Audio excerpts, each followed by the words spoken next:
भाई चैप्टर का नाम है linear equation in one variable. बहुत ही हेवी टॉपिक लग रहा है मेरे को तो। Oh my god, what is going to happen in this topic? I don't know anything. क्या करूं मैं, कैसे करूं मैं? घबराने की आवश्यकता नहीं है। When I am there, don't worry, don't panic when I am there. ध्यान से समझना चैप्टर कैसे कैसे होता है, क्या क्या होता है। पहली चीज, पहली समस्या मेरी ये है यार, एक समस्या आ गई है मेरे पास। समस्या क्या आ गई है मेरे पास कि मेरे से किसी ने पूछा, ऐसी आप लोग जैसे प्यारे प्यारे छोटे छोटे बच्चे हो, ऐसी किसी एक बच्चे ने मुझसे पूछा कि सर एक बात बताइए। मैंने बोला हाँ पूछिए। Sir, sum of two numbers, if the sum of two numbers is say 90, if the sum of two numbers is 90 and one of the number is 9, the sum of two numbers is 90, sum of two numbers is 90 and one of the number is one of the number is 9, तो sir आप मेरे को please बता सकते हैं what will be the another number? भाई मुझसे नहीं बताया गया। Can anybody of you please help me out? What will be the another? Arya wants to say? No Arya. Sir let, हाँ लेट अदर से। हाँ बताइए। नो सर सक्षम, 81। नो सक्षम। ये गलत बात है, आप लोग डायरेक्ट आंसर दे रहे हो। Sir no I am not Saksham. You are Hitarth. No Saksham, no no. Sir. So whoever you are, who are you? Sir Lakshya. Okay, no saksham, no laksh, no hitarth. Dev, what will be the answer? Dev Vara, what will be the answer? Sir.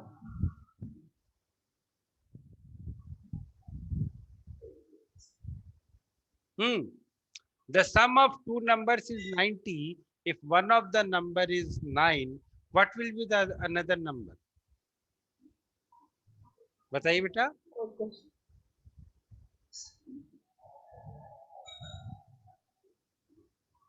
और हाँ क्या? बोलिए बोलिए।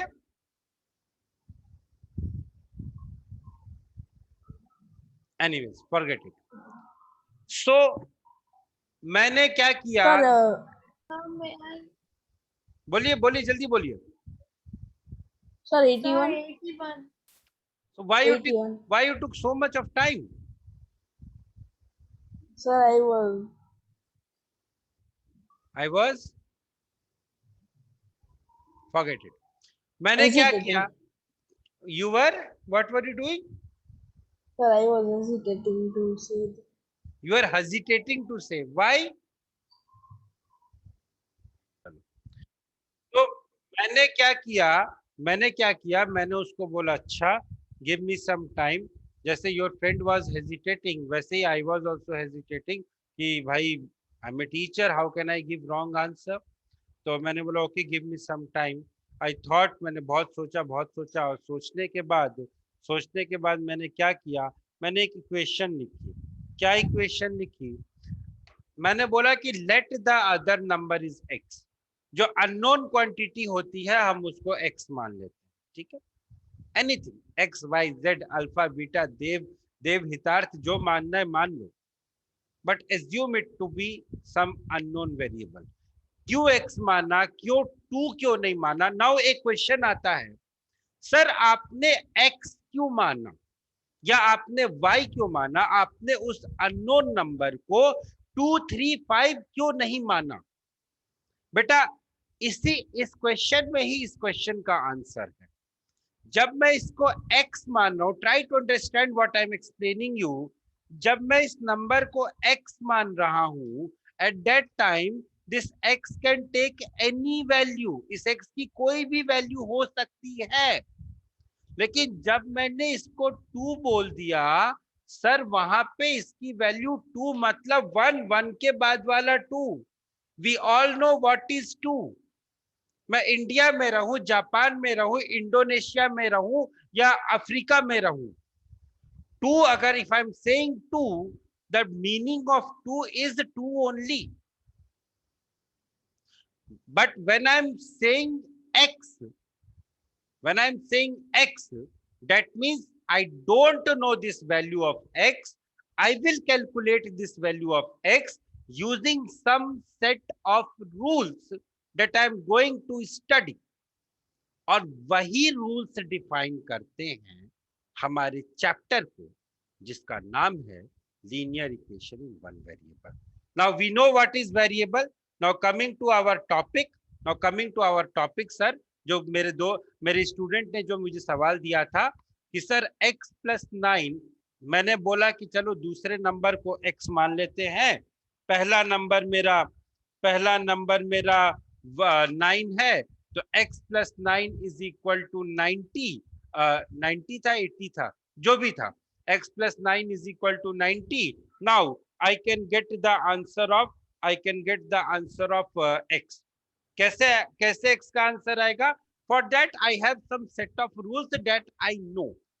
वो set of rules है मेरे पास, उनको use करके मैं x की वैल्यू कैलकुलेट कर लूंगा. x की वैल्यू कैलकुलेट करना टेंशन नहीं है, इस इक्वेशन को फ्रेम करना टेंशन है. x की वैल्यू कैलकुलेट करना टेंशन है. एक और एग्जांपल लेते हैं. The product of two numbers is 12. The product of two numbers is 12. If one of the number is say 3, what is the another number? The product of two numbers is 12. If one of the number is 3, what is the another number? Again वैसे ही करेंगे. Let the another number is x. x क्यों 3? x क्यों 9 क्यों नहीं? क्योंकि 9 मतलब 9 is fixed हो गया. अगर मैंने बोला प्रोडक्ट ऑफ टू नंबर्स, दो नंबर का जो प्रोडक्ट है वो है 12. Now if one of the number is 3, I want to tell what will be the another number. आपका एक दोस्त आया, दोस्त ने बोला कि यार ये सर को तो कुछ आता जाता है नहीं. सर ने बोला x लेकर पढ़ाओ, x लेकर सॉल्व करो. मैं तुमको बोलता हूं, मैं तेरे को बोलता हूं कि तू x मत ले तो 2 ले ले. चलो भाई 2 ले लिया, ठीक है. अब 2 लेने से प्रॉब्लम क्या है? 2 लेने से प्रॉब्लम यह आएगी बेटा कि बेटा 3 इंटू 2 हम जानते हैं कि 3 इंटू 2 6 होना चाहिए. जब आपने 2 लिया, इसका मतलब यह है कि आप बोल रहे हो कि एक नंबर आपका 3 है और सेकंड नंबर आपका 2 है. 3 इंटू 2 तो 6 होता है, मुझे तो 12 चाहिए. That means you can not take here 12, you can not take here 2. Linear equation में चाहे वो 2 वेरिएबल का हो, चाहे वो 3 वेरिएबल का हो, या कितने भी वेरिएबल्स का हो, लीनियर इक्वेशन हो, क्वाड्रेटिक इक्वेशन हो, हम जो इक्वेशन बनाते हैं, ये जो हमने बनाया, this is called as a equation. यहां पे 3 into x was equal to 12. This is a equation. जो हम इक्वेशन बनाते हैं बेटा, this equation is based upon my set of criterias. अगर मेरे दो नंबर्स का सम 100 होता तो मैं x प्लस 9 इक्वल टू 100 लिख देता. अगर 1000 होता तो 1000 लिख देता. ये मैं क्या लिखूंगा ये मुझे क्वेश्चन में डिपेंड करेगा. ये क्वेश्चन मुझे मेरा बताएगा. इसलिए क्वेश्चन पढ़ना, क्वेश्चन को समझना उतना ही आवश्यक होता है जितना कि सवाल को सॉल्व करना. ठीक है भाई? ठीक है मेरे देश के भावी नागरिकों, समझ में आ गया linear equation in one variable क्या होता है? इक्वेशन समझ में आ गया क्या होता है? ये समझ में आ गया हमने x क्यों लिया, ये समझ में आ गया हमने x की क्यों लिया. हमने 1 2 3 4 5 x मींस एनी वेरिएबल. मैंने 1 2 3 4 5 क्यों नहीं लिया? ये सारी बातें समझ में आ गई? Yes sir. Good sir. तो आगे बढ़े. ऐसे ही बोलते रहा करो यार. ऐसे ही बोलते हो तो टीचर को भी चिल्लाने का मन करता है. नहीं बोलोगे तो फिर टीचर को चिल्लाने का मन नहीं करेगा. चलो नेक्स्ट आगे बढ़ते हैं. भाई किसी को कलर कॉम्बिनेशन में प्रॉब्लम हो तो प्लीज बता देना. हाँ, I love writing with white, इसलिए मैंने बैकग्राउंड को ब्लैक करके रखा. अगर किसी को कलर कॉम्बिनेशन में प्रॉब्लम हो कॉन्ट्रास्ट ज्यादा हो रहा हो या देखने में समस्या हो रही हो तो please tell me, I will change the background to white. Equation क्या होती है? An equation is a statement of equality of two algebraic expression involving constant and variable. Now we are coming to the definitions, but we have already understood what is an equation. जो equation थी उसको मैंने example से आपको बताया था. Here is the definition. Definition क्या होती है? Equation is a statement of equality. Statement of equality होती है किसका? तो दो एल्जेब्राइक एक्सप्रेशंस की स्टेटमेंट ऑफ इक्वालिटी होती है which involves constant and variable. जिसमें कांस्टेंट और वेरिएबल हो ऐसे स्टेटमेंट की इक्वालिटी को हम एल्जेब्राइक एक्सप्रेशन बोलते हैं. For example, 5x minus 7 is equal to 3x plus 2. Now this is an equation. Next is linear equation. Sir linear equation क्या होती है? Linear equation एक वैसी equation होती है जहां पे in which the maximum degree of a term is 1. Linear equation एक ऐसी equation होती है where the maximum degree of a term is 1. ठीक है, ऐसी equation को हम linear equation बोलते हैं. लीनियर इक्वेशन इन टू वेरिएबल्स क्या होता है? Linear equation on in two variables was, जहां अभी जैसे हमारे पास एक linear equation in one variable, ये जो हम लोगों ने बात की थी 3x plus 2 is x plus 9 was equal to 90. This is a linear equation in one variable, क्योंकि यहाँ पे एक ही वेरिएबल होता है. इसको लिखते कैसे हैं? इसका जनरल फॉर्म लिखने का तरीका होता है ax plus b is equal to 0, where a is not equal to 0 and a and b are real numbers. अगर आपसे कोई पूछे what is a linear equation in one variable तो आप उसकी डेफिनेशन बताएंगे. a linear equation which has only one variable is called a linear equation in one variable. It is given by ax plus b equal to 0, where a is not equal to 0 and a comma b are real numbers. ठीक है sir, आगे बढ़ते हैं. Excuse me, sir. Yes. Sir, the maximum degree means the power.